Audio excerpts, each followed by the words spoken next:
If you're the guy who scrolls past the kitchen and immediately checks the garage photos, this is your video.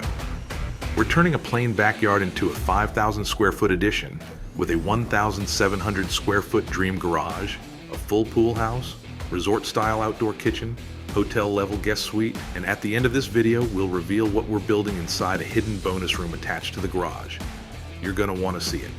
Inside the garage alone, we're building an indoor car wash bay with a ceiling-mounted car shower, a motorized attic lift so you never haul heavy stuff up the stairs, a 24-foot wall of cabinetry with a rolling stainless library ladder to access upper cabinets, and a vacuum and hose system so clean you almost don't want to use it.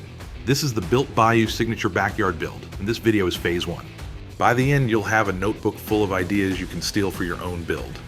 And when you see what's hiding behind that cabinet over there, you'll never look at a garage the same way again. Let me show you how this whole thing lays out, from concept to reality. But before we go inside the garage, let me show you the outdoor living piece that ties all of this together. This is the patio in front of the pool house, and this whole deck is waterproofed, covered by the balcony above, so you've got solid shelter from the Louisiana sun and rain. The same flooring runs from the patio straight into the Oasis Pavilion outdoor kitchen, and that's on purpose.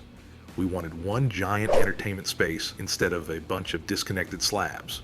Back here, we're putting in a full outdoor kitchen, back bar, island, beverage coolers, barbecue griddle, the whole setup. But the main flex is hidden. We've got 6 separate motorized retractable screens that can enclose this entire pavilion. Wind, rain, mosquitoes, gone. You get a cozy, climate-controlled hangout with fireplace and TV without ever leaving the outdoors.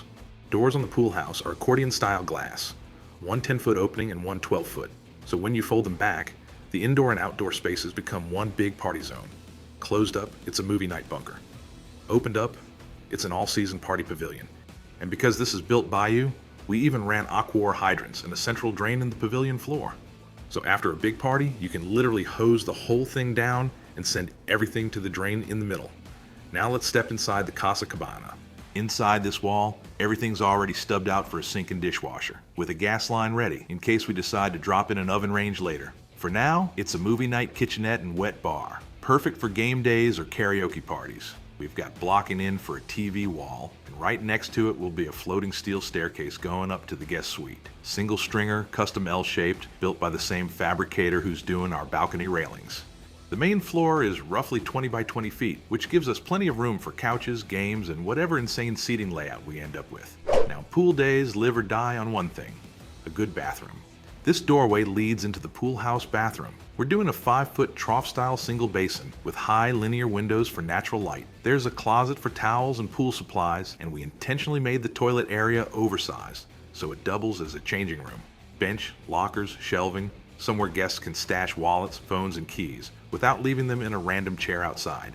And then, one of my favorite details, just outside we've got an aqua hot and cold hydrant setup for an outdoor shower. Plug in, twist, set your temp, and rinse off the pool water before you step into the changing room. Now let's go upstairs and check out the guest suite your friends are going to refuse to leave. The upstairs guest suite is also roughly 20 by 20 with a tray ceiling, and because this is Louisiana, yes, there's a ceiling fan smack in the middle. We've got a nice sized closet, a king bed planned for this wall, and then a single Murphy bed on the opposite side for overflow guests. Here's where it gets fun. This doorway is getting a Murphy door, a disguised bookshelf door that leads to a hidden passage into other parts of the build, attic storage, and even access down toward the garage. We wanted this suite to feel less like, hey, welcome to our spare room, and more like checking into a boutique hotel. Minimal furniture, no move back in with us energy. Even the guest bathroom vanity is intentionally low on storage. This is not a long-term lease. You get your 48 hours of luxury, but then we love you and we're glad you visited, but we're sending you on your way. We're even toying with a hotel-style keycard lock on this door that deactivates after 48 hours. Out here on the balcony, and once it's finished, guests get a killer view over the pool and the golf course, morning coffee, nightcap, or just supervising the pool party below. Now let's finally walk into the Bilt Bayou Garage. This is the main garage area. 2 16-foot door openings, about 34 to 35 feet deep, with 11.5-foot ceilings. We gave ourselves extra height in case we decide to drop in a 4-post lift later on. And right in this zone, we're building what might be my favorite feature, an indoor car wash bay. The slab is sloped very slightly toward a drain running across the middle.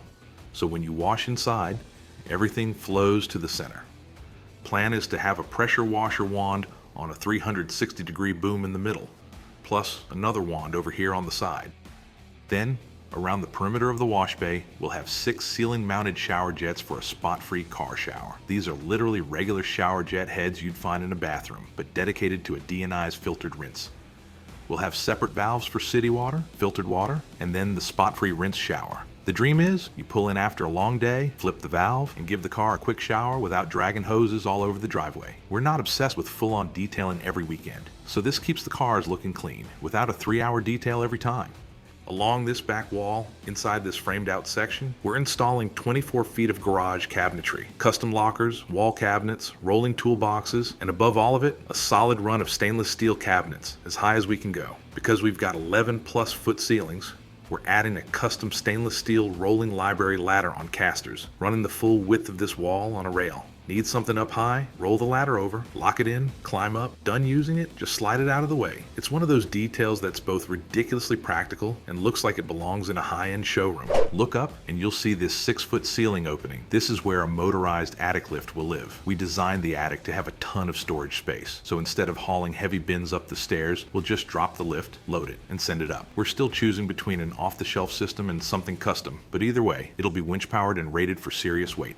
On the opposite end of the garage, we built a 4-foot wide stairwell up to the storage area. The room above the garage is climate controlled, so if we ever want to convert it into another bedroom or a studio, we've got options. Beyond that door, the attic is fully decked, and we'll probably outfit it with shelves for storage bins. Down here, in this back zone, we're clustering the brains of the garage. Controls for the car wash, switches for the pressure washer and lift, a big stainless utility sink for pet washing and messy jobs, and an all-in-one washer-dryer combo dedicated to shop rags and anything my wife doesn't want anywhere near the main laundry room.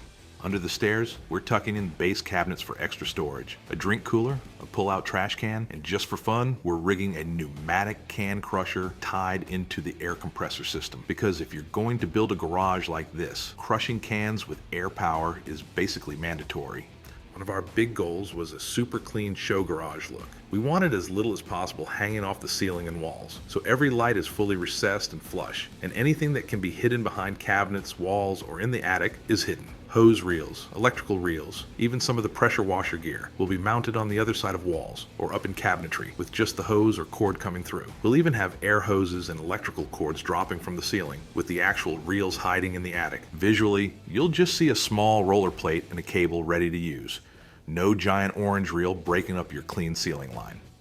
For vacuuming, we're going with a hide-a-hose central vac system. If you've never seen one, the hose actually retracts into the tubing in the wall. When you need it, you pull it out of the wall port. When you're done, it sucks itself back in. We're running the tubing through this wall, up into the attic, all the way across to a closet on the far side, where the central vac unit will live. Out of sight, easy to service.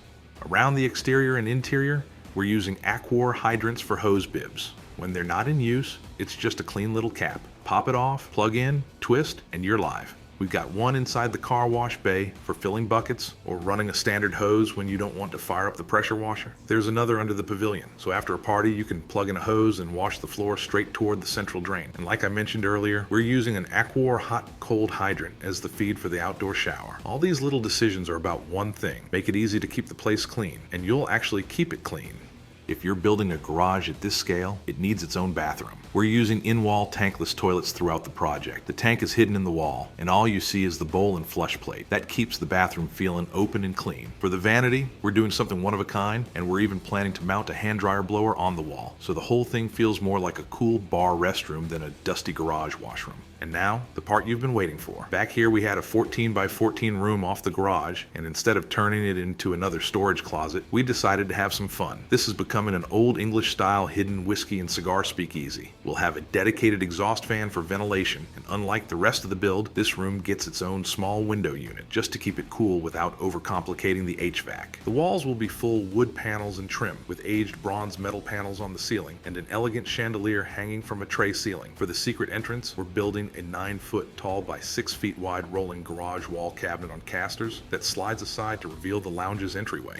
The idea is to have a magnetic lock that you release with a code, a fob, or even a thumbprint scanner. So the cabinet rolls away and the hidden room is revealed. We even salvaged some decorative glass panels from the main house's old front door and repurposed them to frame the entry, giving it that old world custom character. Inside, think Old English Club meets modern speakeasy. Plush seating, mahogany furniture, liquor cabinets, dim lighting, and the smell of good cigars without stinking up the rest of the garage.